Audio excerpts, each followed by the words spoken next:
नमो नमः महोदय। नमस्ते नमस्ते जी।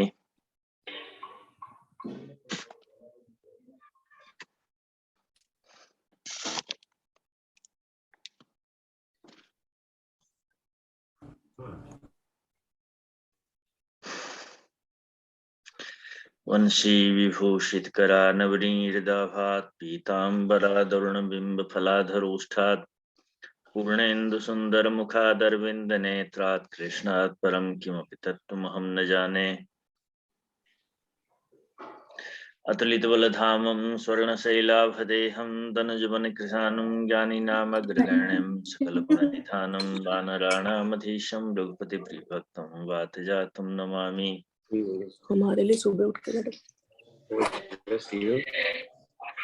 प्रणाम गुरुजी। प्रणाम प्रणाम।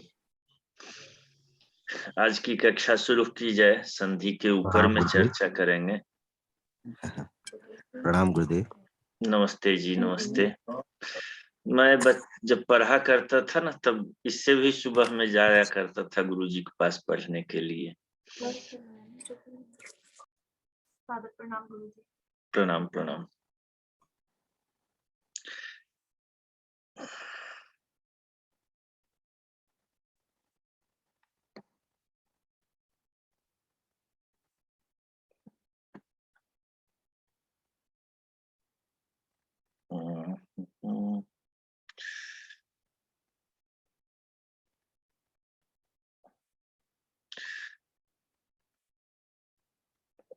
ठीक।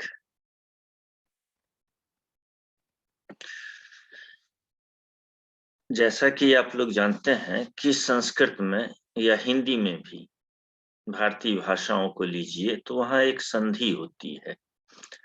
स्वर वर्णों की संधि होती है, व्यंजन वर्णों की संधि होती है और विसर्ग के बीच में भी संधि होती है। उसको अयोगवाह कहते हैं।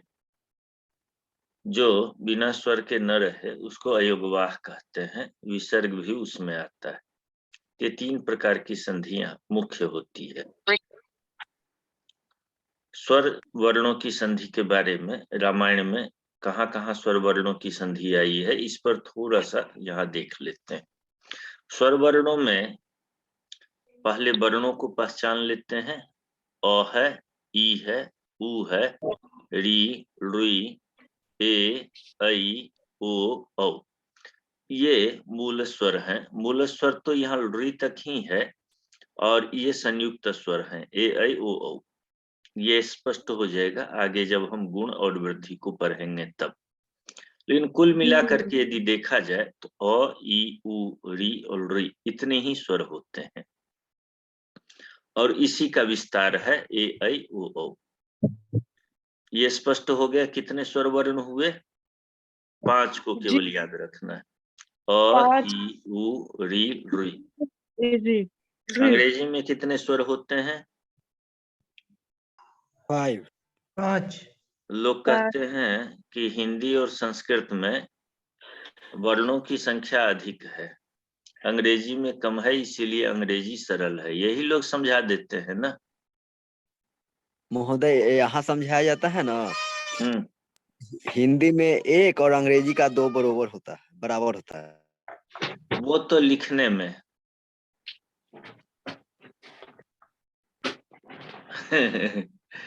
लिखने में और यूनिकोड में 26 चले अंग्रेजी जाइए। में होता है और 52 होता है जो हिंदी में हो जाता है। क्या? 52 हिंदी में हो जाता है और 26 जो होता है अंग्रेजी। वो समझाते हैं ना। और वैसे तो देखिए 63 हैं। त्रिष्ठी चतुर्ष्ठी व वर्णा शंभु मति मता, ये है पाणिनि शिक्षा में 63 या 64 ये वर्णों की संख्या होती है। लेकिन मूल वर्णों की संख्या यदि आप देखें तो बहुत कम है। स्वर वर्ण तो बहुत कम है, केवल 5 ही हैं, अ, ई, उ, री और री। कैसे, आगे देखते हैं। अब चलिए, अ को ह्रस्व स्वर कहते हैं, आ को दीर्घ स्वर कहते हैं। क्यों कहते हैं वो दीर्घ संधि से स्पष्ट हो जाएगा। ई ह्रस्व स्वर है और दीर्घ ईकार दीर्घ स्वर है। ऐसे ही प्रत्येक ह्रस्व का दीर्घ होता है। केवल री ऐसा वर्ण है जिसका दीर्घ नहीं होता है। अ, ई, उ, री इन सब के दीर्घ वर्ण होते हैं। अब संधि पर आते हैं। छोटी छोटी बातें यहाँ करेंगे, बहुत कठिन नहीं करेंगे। मुख्यतः स्वर संधियों में 5 संधियां होती है।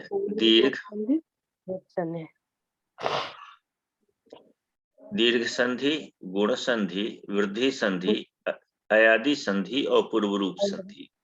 पूर्व रूप संधि। हाँ, तो दीर्घ का मतलब होता है बड़ा हो जाना। छोटा है, छोटा बाबू बड़ा बाबू बन गया, जी। दीर्घ संधि। और गुणात्मक वृद्धि जो कहते हैं, जो गुण हो गया तो वो गुण हो जाता है, ऐंठ जाता है। और वृद्धि मने का भी अर्थ होता है बढ़ जाना। अयादि का अर्थ है अय हो आदि में जिसके, उसको अयादि कहते हैं। इस संधि में अय, अव आदि वर्ण होते हैं। और पूर्व रूप का होता है, पूर्व मने पहले। जब हम संधि करते हैं तो यहाँ नीचे देखेंगे कि यहाँ 2 वर्ण होते हैं, एक पूर्व में अर्थात पहले और एक बाद में। जैसे कि हम इस दीर्घ संधि में देखते हैं, अ होगा या आ होगा, आ होगा या अ होगा। तो एक पहले होगा, लाल कलर में जो किया हूं यह पूर्व में है। संस्कृत में इसको पूर्व कहा जाता है। और जो इधर काले कलर में है इसको पर कहते हैं, जिसको बाद भी कहते हैं हिंदी में। तो हो गया पूर्व और पर। तो पूर्व के समान यदि हो जाता है कहीं तो उसको पूर्व रूप कहते हैं। आज हम इस कक्षा में 2 ही संधि के बारे में पढ़ेंगे। समय तो बहुत हो गया है, 8 बजे तक खत्म करेंगे, लेकिन इतने में समझ में आ जाएगा। दीर्घ संधि में आगे उदाहरण आ जाएगा, अभी थोड़ा सा ये समझ लीजिए। अ और आ, अ हो या आ हो, अ का ही विस्तार आ है। इन दोनों में से कोई भी पहले हो और बाद में प्लस का चिन्ह है, बाद में अ हो या आ हो, तो दोनों मिलकर के क्या हो जाते हैं, आ हो जाते हैं। कहने का आशय ये है कि अ प्लस अ बराबर आ प्लस अ बराबर आ, अथवा आ प्लस अ बराबर आ, या आ प्लस आ बराबर आ। होगा रिजल्ट क्या, आ ही होगा। चाहे पहले अ हो या पहले आ हो या बाद में अ हो या आ हो, बनना आ ही है। इतना समझ में आ गई बात, कितनी सी बात। जी महोदय। महोदय। यही स्थिति ई और ई की है। ई और ई मिलकर के दीर्घ ईकार हो जाता है, दीर्घ होता है। उ और उ मिलकर के उ हो जाता है। री और नहीं, री और री मिलकर के री हो जाता है। उलरी का दीर्घ नहीं होता है, तो उसकी संधियां नहीं होती। मूल रामायणम में सबसे अधिक अ आ वाला उदाहरण मिलता है, उससे कम ई का, उससे कम उ का और री का बहुत ही विरले उदाहरण मिलते हैं। जब उ का आएगा, गुण संधि का आएगा प्रसंग, तब हम इस पर चर्चा आगे करें। अब उदाहरण देखते हैं। स्वर संधि, प्रीति आ गई है या नहीं आई है? प्रीति है, हम यही है है। ना? ठीक, हाँ। मैंने वो बंद कर रखा है, नहीं दिखता इसी। अब दीर्घ संधि को समझते हैं। जैसा कि कहा था ओ हो और बाद में ओ हो, तो क्या हो जाएगा, आ हो जाएगा। इसका उदाहरण देखते हैं। विपुलांशो महाबाहु कंबु ग्रीवो महाहनु, ये श्लोक हम लोगों ने पढ़ा था। तो वहां एक शब्द आया है विपुलांशः, विपुल। इसमें थोड़ा एक और मुझे स्लाइड जोड़ना है ताकि मैं दिखाऊं कि वर्णों का क्रम क्या है। चलिए आज समझ लीजिए। मौखिक व में व्यंजन वर्ण व है, उसके बाद स्वर वर्ण ई है, फिर प है, उसके बाद स्वर वर्ण उ है, ल है, उसके बाद स्वर वर्ण अ है। ठीक, इससे ये स्पष्ट हो गया कि लौ में अ है और अंशः में अ है, उसके बाद अनुस्वार है। यही क्रम आगे चलता है। तो अ विपुल में अ है और अंश में अ है। इस दोनों अ और अ को जब हम अ प्लस अ कर देते हैं तो आ हो जाता है, तो विपुलांश ऐसा बन जाता है। हो गया प्रीति? जी समझ रहा है। समझ रहे हैं। विपुल मने ज्यादा और अंश मने अंश हुआ, तो विपुल अंश हो गया, एक जगह हो गया विपुलांश। ये संधि इसीलिए समझने की आवश्यकता हो जाती है क्योंकि विपुल शब्द का डिक्शनरी में अर्थ मिल जाएगा, अंश का मिल जाएगा, लेकिन विपुलांश का खोजने के लिए जाएंगे तो नहीं मिलेगा। यही विभक्त का मिल जाएगा, विभक्त का मिल जाएगा, अंग का मिल जाएगा, लेकिन विभक्तांग का नहीं मिलेगा। ये डिक्शनरी में इसीलिए नहीं होता है कि इस प्रकार के शब्दों के योग, दो शब्दों के योग से बनने वाले असंख्य शब्द हो सकते हैं, या हो सकता है तीन शब्द मिल जाएं और तीनों में संधि हो जाए, तीन शब्दों के बीच में संधि, तो एक और नया शब्द बन जाएगा। तो इतने अनंत शब्द बन जाते हैं कि उसको डिक्शनरी करने वाले उसको नहीं जोड़ते, कितना शब्द जोड़े। तो वो जो रूट्स होता है, मूल शब्द है, उसी को लिखते हैं डिक्शनरी में। और हमें समझना पड़ता है कि यहाँ मूल शब्द कौन है। तो विभक्त शब्द भी यद्यपि मूल में नहीं है, भक्त शब्द है, लेकिन वि उपसर्ग है, इतना समझ लें, विभक्त है ये। भक्त शब्द भी मिल जाएगा, विभक्त भी डिक्शनरी में मिल जाएगा, और अंग शब्द भी मिलेगा, बटा हुआ अंग होगा। अब विभक्त बटा हुआ और अंग हो गया, ये दो शब्द हैं। अक्त है यहाँ, अ लास्ट में है, और अंग का अ है, ये दोनों मिलकर के आ हो गया। ऐसे ही विशाल है, अक्ष है, विशालों में अ है, अक्ष में अ है, दोनों मिलके आ हो गया, तो विशालाक्ष हो गया, ला हो गया। वेद है, अंग है, तो दो अ और अ दोनों मिलकर के आ हो गया, तो वेदा हो गया, वेदांग हो गया। ऐसे ही शास्त्र है, अर्थ है, दोनों मिलकर के शास्त्रार्थ हो गया। तो इससे ये हो गया कि अ और अ जहां होता है और दोनों तरफ सार्थक यदि पद होते हैं, वहां पर दीर्घ संधि हो जाती है। ऐसे ही कालाग्नि है, इवा परह है, इव अव्यय है, अपरह है, दोनों के अ मिल करके इवा बन गया है। तस्या हो गया, तस्य है तो तस्या हो गया।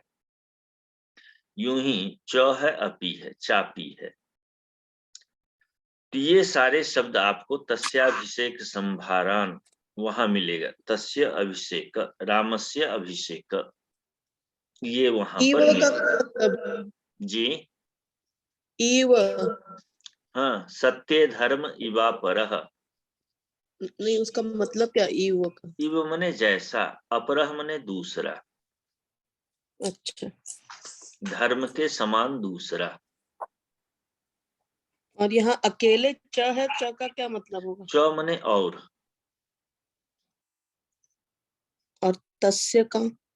तस्य ये तत् शब्द है, षष्ठी का है, उसका अर्थ होगा वह है। और है क्या ना प्रीति, संस्कृत में एक दूसरे से उलझा हुआ मामला है। यदि आपको केवल संधि समझा दें और शब्द रूप नहीं समझ में आवे या शब्दों का अर्थ नहीं आवे, तो ये सबसे पहला है डिक्शनरी, शब्द रूप को समझना।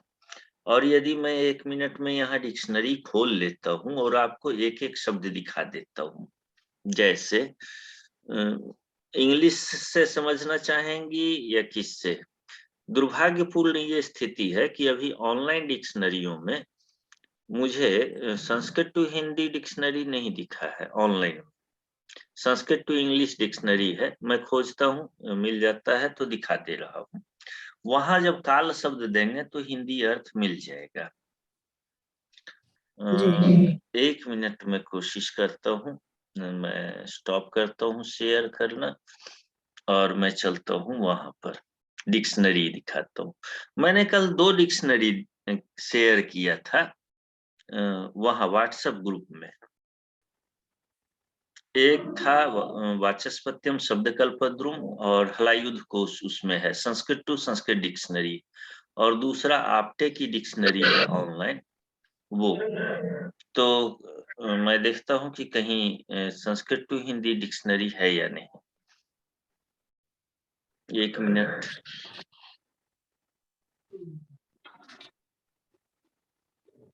ये मिनिमाइज नहीं करने दे रहा है।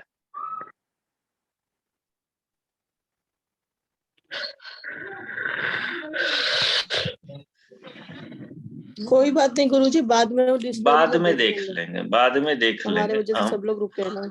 हाँ, तो वो डिक्शनरी देख लीजिएगा, वहाँ डिक्शनरी है ऑनलाइन है। एक ऐसा है जहाँ पर सारे ठीक है, हम देख डिक्शनरी हैं, लेंगे हिंदी टू हिंदी और सब है। चलिए, जी। तो ये तो हो गया अ और अ का उदाहरण। अब यहाँ दीर्घ संधि में एक दूसरा उदाहरण दे रहे हैं अ प्लस आ का। जैसे साधुर दीनात्मा, ये एक श्लोक में अंश आता है। अदीन है, अदीनों में नो में अ है और आत्मा में आ है। अब देखिए, शुरू में अ है, इसको ह्रस्व अ कहेंगे और बाद में दीर्घ आ है। कंडीशन जो भी हो, अ हो शुरू में और बाद में अ हो, या शुरू में अ हो या आ हो, दोनों स्थितियों में दीर्घ हो करके आ ही बनता है, ये दिखाना है। तो अदीन मने जो दीन नहीं हो, जो गरीब नहीं हो, पुअर नहीं हो, उसको अदीन कहते हैं। न दीनः अदीनः। तो जिसकी आत्मा गरीब नहीं है उसको अदीनात्मा कहते हैं जी। ये हो गया। ओ और आ मिल करके आ हो गया। नियत आत्मा। ऐसे ही नियत है, सुनिश्चित को नियत कहते हैं, जो निश्चित है, नियत समय पर उपस्थित होना, तो यही नियत शब्द है। निर्धारित, कई अर्थ हो जाते हैं। तो नियत है, आत्मा है, अ और आ मिल करके आ हो जाएगा। चामंत्र्य च है, आमंत्र्य है। ये मैं बना दिया हूँ पीपीटी और इसका पीडीएफ भी बना दिया, भेज देंगे, देख लीजिएगा। इससे एक चीज ये होगा कि जब इन शब्दों को बार बार दोहराएंगे, नियम, नियतात्मा, चामंत्र्य, पुत्र शोकातुरः, पुत्र शोक शब्द है और आतुर शब्द है, पुत्र शोक से आतुर, तो यहाँ पर शोकातुर शब्द बन गया। शोकातुर हो या पुत्र और पहले जोड़ दिया, पुत्र शोकातुर हो गया। ये दीर्घ संधि। धर्म है, आत्मा है, तो धर्मात्मा, ऐसी आत्मा जो धर्म वाली हो, धर्मात्मा हो गया। रामागमन है, राम का आगमन है, रामागमन हो गया। तस्य, उनका, पहले भी तस्य शब्द आया था, और आश्रम पदम है तो तस्याश्रम पदम। नृप है, आत्मज है, आत्मज माने बेटा होता है, 2 बेटे को आत्मजौ कहते हैं, दीर्घ होकर के नृपात्मजौ बन जाता है। ऐसे ही दशरथ है, आत्मज है, दशरथात्मज शब्द बन गया, अ और आ हो गया। ये 2 उदाहरण हो गए दीर्घ के। अब यहाँ देखिए, पहले आ गया और हाँ, कुछ कह रही?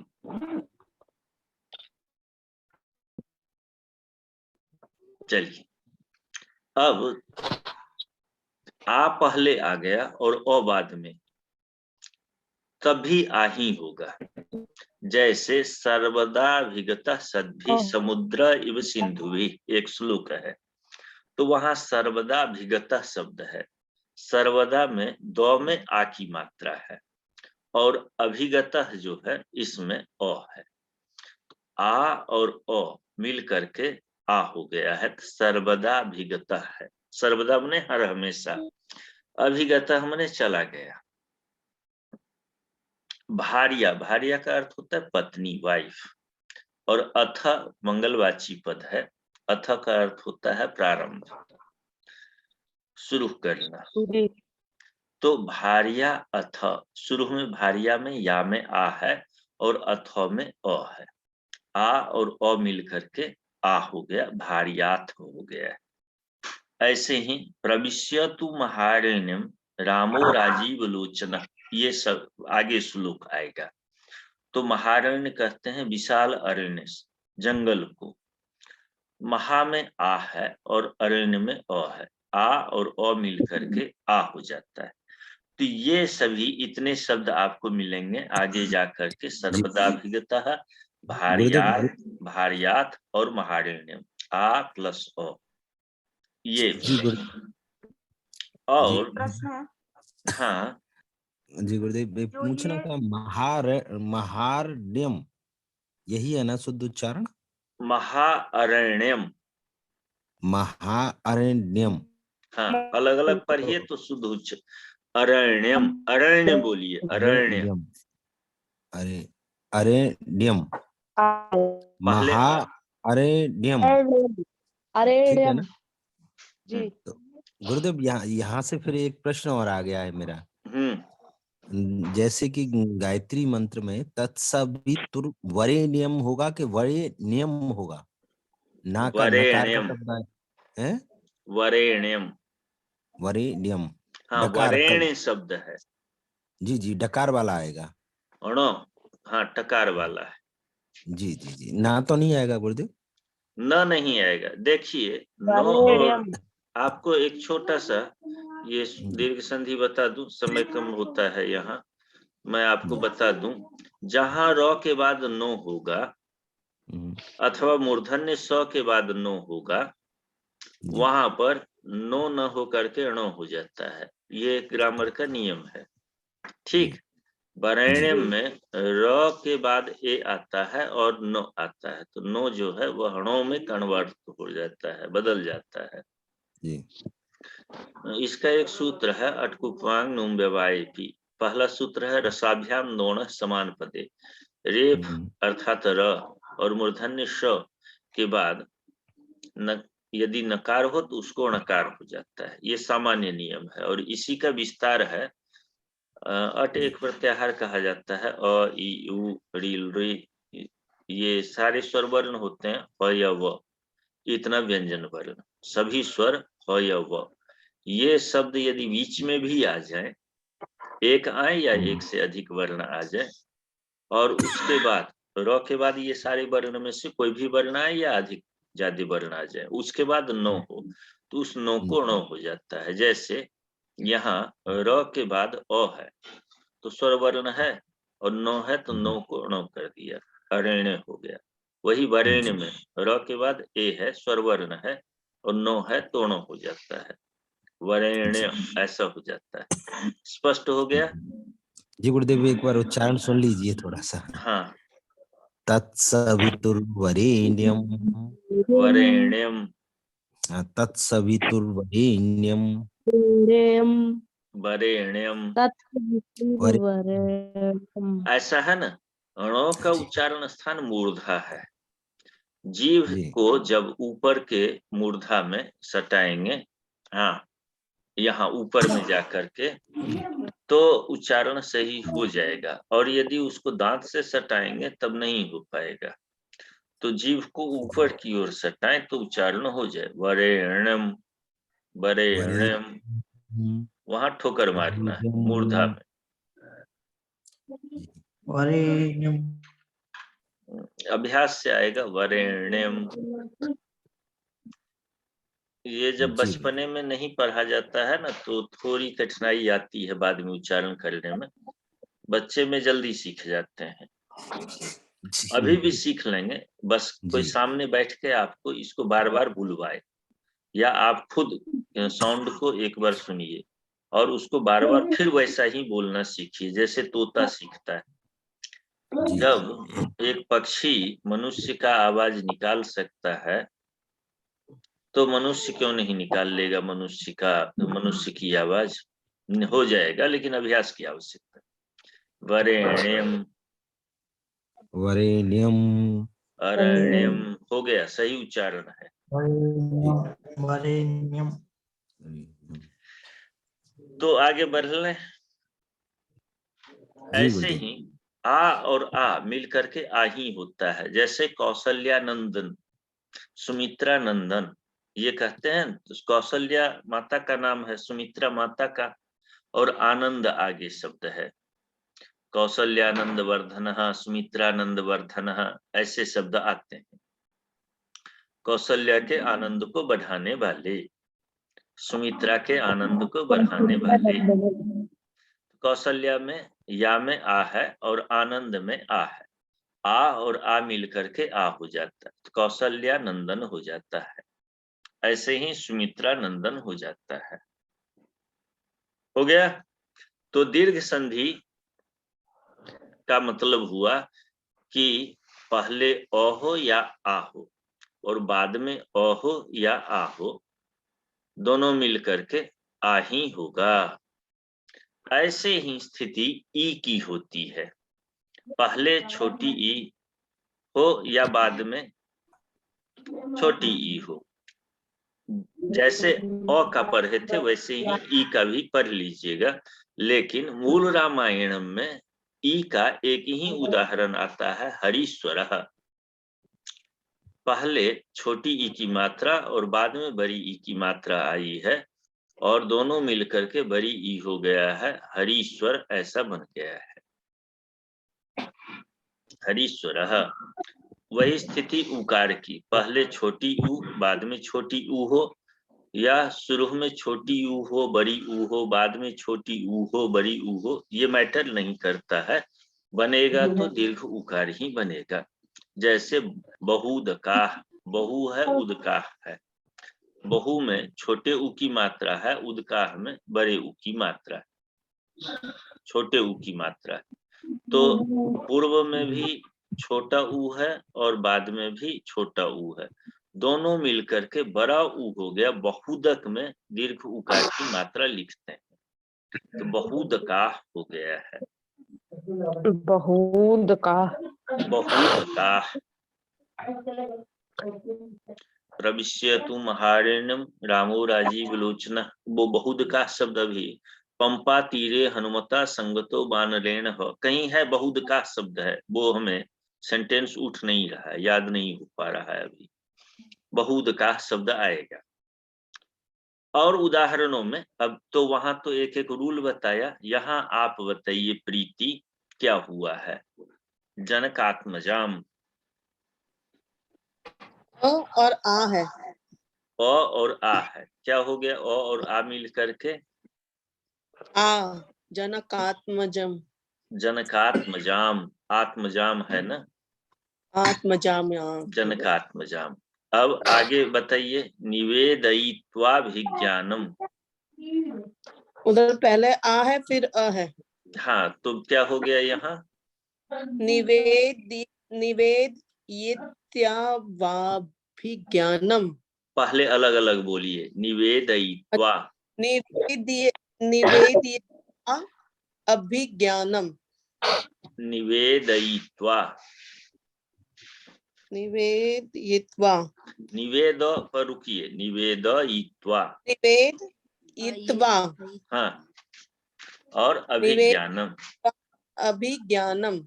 हाँ, अब दोनों को मिक्स करके बोलिए, निवेदित्वाभिज्ञानम, निवेदयित्वाभिज्ञानम, निवेदित्वा अभिज्ञानम। अब अभिज्ञानम अलग अलग मत बोलिएगा, एक साथ बोल लीजिए, क्योंकि जब दोनों को मिक्स करते हैं तो उच्चारण वैसा ही निकलता है। निवेदयित्वाभिज्ञानम, निवेदित्वाभिज्ञानम, निवेदयित्वा अभिज्ञानम, अलग अलग बोलेंगे, निवेदयित्वा अभिज्ञानम और एक साथ हो जाएगा निवेदयित्वाभिज्ञानम। ये छोटे छोटे शब्द जब बार बार बोलते हैं ना तो उच्चारण सही हो जाता है। ठीक, ये यहाँ गलत लिख गया है, अभी सुधारूंगा, फिर से पीपीटी बनाना होगा। सेनाग्रगान शब्द है, सेना है, अग्रगान शब्द है, और यहाँ बताइए क्या हुआ है प्रीति? इधर भी आ और अ है गुरुजी। हाँ, दोनों मिलके क्या हो गया है? आ हो गया है। आ हो गया। तो सेनाग्रगान। अब ग्रगान। ग्रह छूट गया है यहाँ पर एक, सेनाग्रगान हो गया। समझ में तो आ गया ना? ऐसे ही जी उप है, अगमत है। यहाँ क्या हुआ है? यहाँ पे तो आधा म दिख रहा है, अ दिख नहीं, रहा है, और उसको फिर छोड़ दीजिए, उसको छोड़ दीजिए। उप और अगमत में दोनों में अ और अ है। तो क्या हो गया? उपगमन आ अब हो मिल आ हो गया। हाँ। क्या हो जाएगा?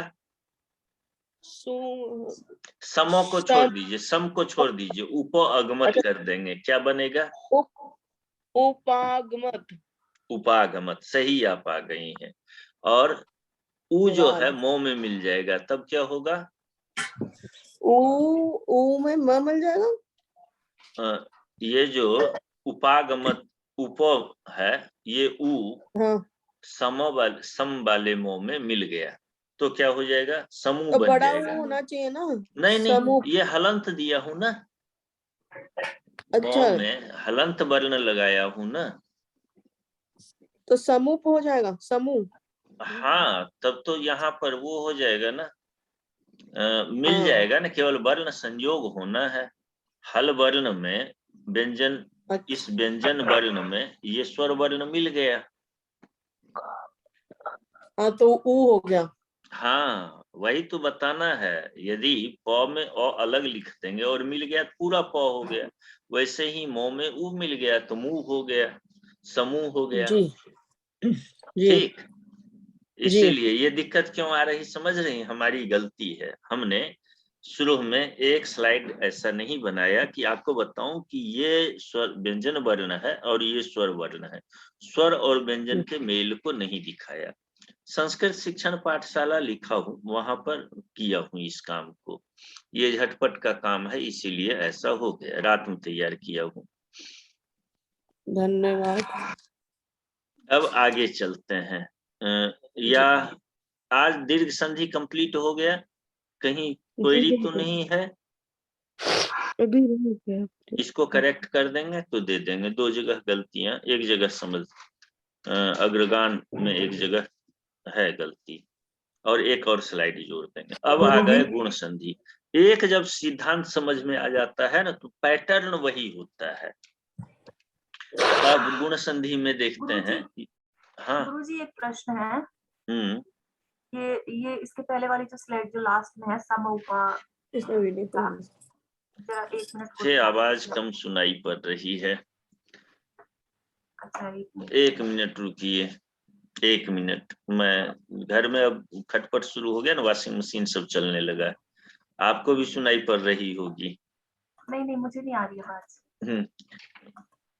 1 मिनट। ये समझो। जय, अभी आ रही है गुरुजी आवाज? 1 मिनट। जय बेटा, 1 मिनट के लिए वॉशिंग मशीन बंद कर दो तो। केवल 5 मिनट बंद करना। हाँ बोलिए। अब बोलिए, वॉशिंग मशीन बंद कर रही है।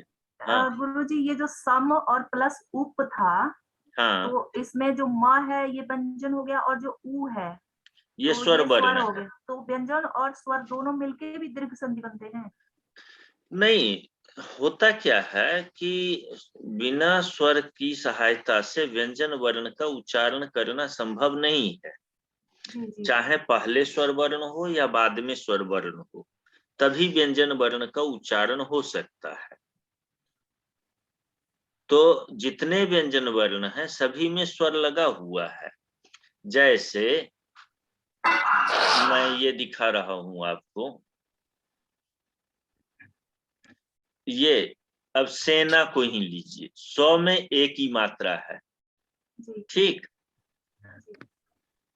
मात्रा लगी हुई है। मात्रा माने स्वर की मात्रा। हाँ जी जी ना में आ की मात्रा है और यहाँ अ है। तो व्यंजन है स, ए जो है स्वर वर्ण है, फिर नो व्यंजन है, आ जो है स्वर है। वही स्थिति सम में स एक व्यंजन वर्ण है और म में स में अ जो है ये स्वर वर्ण है। इसको ऐसे लिखते हैं यहाँ पर। इसको यदि लिखूं तो लिखूंगा स। इसको ऐसे जब हलंत लगाते हैं तो होता है कि व्यंजन है। प्लस अ प्लस म प्लस उ प्लस प प्लस अ। तो ये हो गया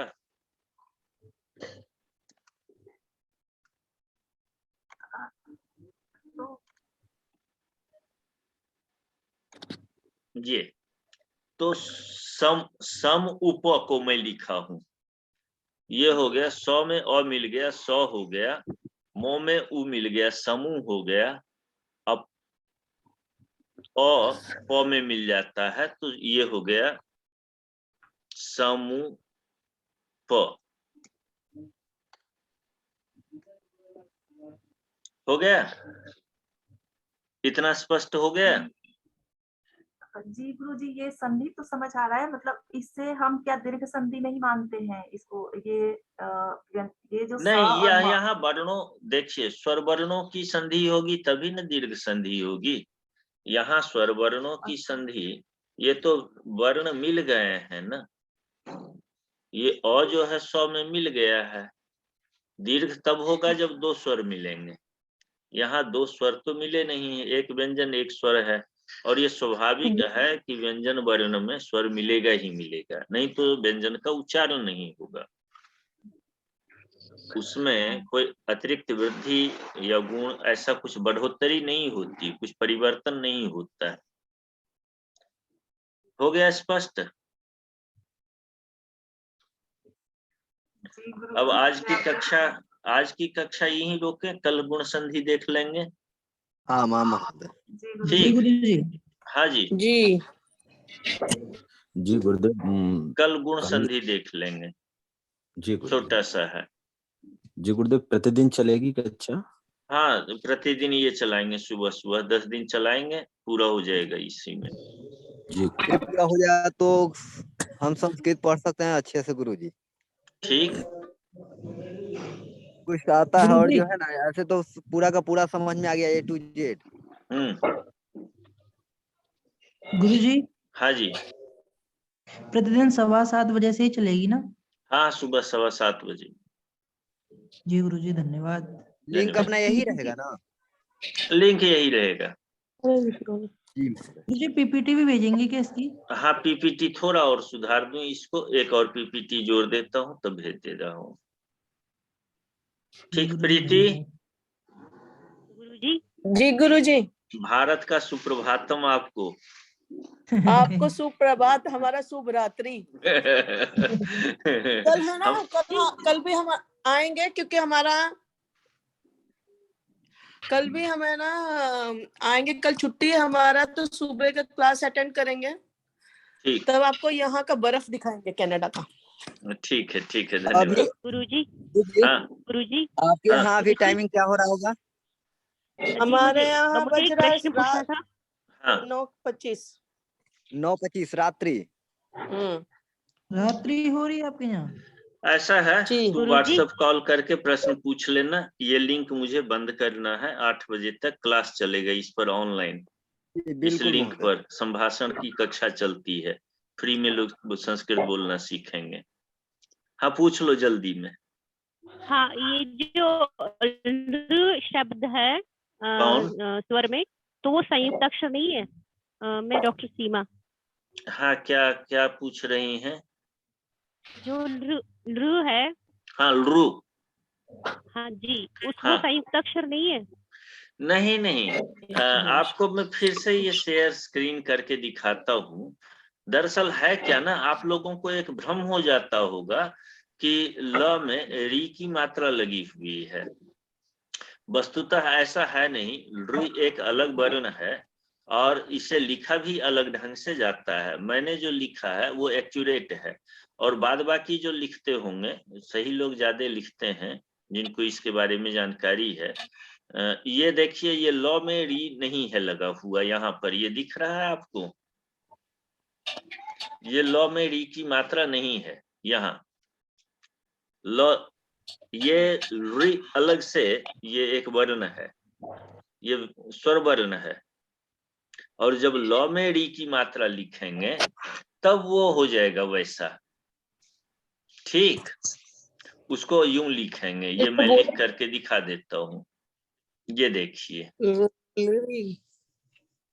ये देखिए, ये लिखा लॉ और इसमें लगाया री, तो ये वर्ण जो होगा ये हो जाएगा री। इसको संयुक्त अक्षर नहीं कह सकते?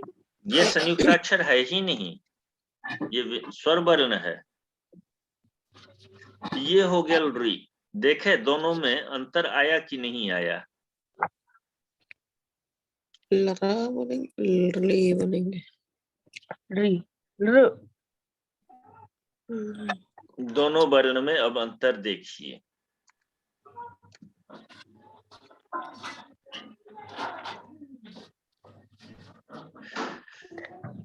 ये देखिए, ये री की मात्रा है और इसमें अलग से री होता है, ऐसा लिखते हैं लॉ में, और ये ऐसा लिखते हैं, ऊपर से ये लगा होता है। दोनों अलग अलग चीजें हैं। जी गुरु।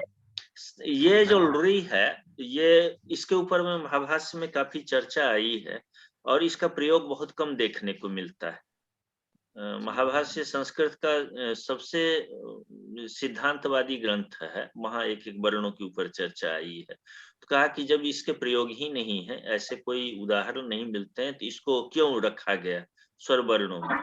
तो यही कहा कि कोई वृद्धा ऋ ऐसा उच्चारण करती है और कोई बच्चा उसका अनुकरण करता है, तो अनुकरण में उसका प्रयोग हो सकता है, इसके लिए इसको रखा गया। और कहीं ऐसे शब्द नहीं मिलते हैं कि ऋ वर्ण मिल जाए कहीं। री और ऋ दोनों के उच्चारण में भी फर्क है और लेखन में भी अंतर है। आप खोजिएगा, देखिए देखिए मिल जाएगा आपको। ठीक है, तो सुप्रभातम भारत का, और आज की कक्षा यहीं पर विसर्जित। कल फिर सवेरे मिलते हैं इसी लिंक पर। धन्यवाद। ठीक है, प्रणाम गुरु जी, धन्यवाद। पूरी रात्रि में चलेगी क्या वो गुंडा मेड़ वाली?